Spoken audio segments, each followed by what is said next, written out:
कि सपना कैसे देख ले लू हमारा छोड़े के। सपना कैसे देख ले लू तू हमारा छोड़े के। तो कहाँ से हुनर लैलू हो दिलवा तोड़ के।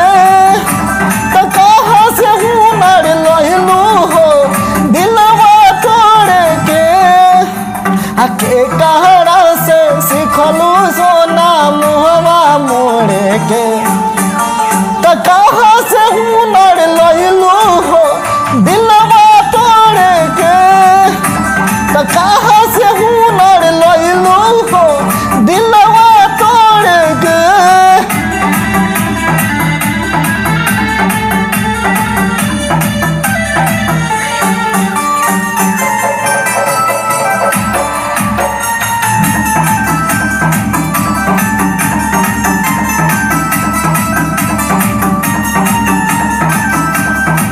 हम तो सोचानी जान तू नादान बारू हो।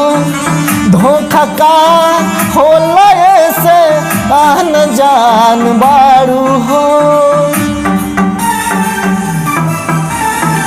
हम तो सोचानी जान तू नादान बारू हो।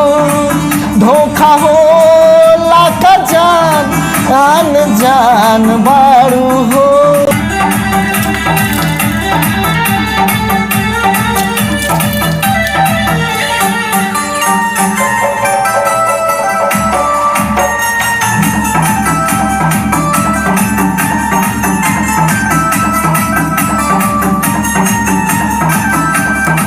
हम तो सोचानी जान तू नादान बारू हो।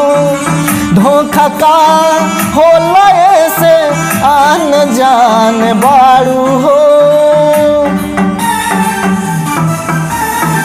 हम तो सोचानी जान तू नादान बारू हो।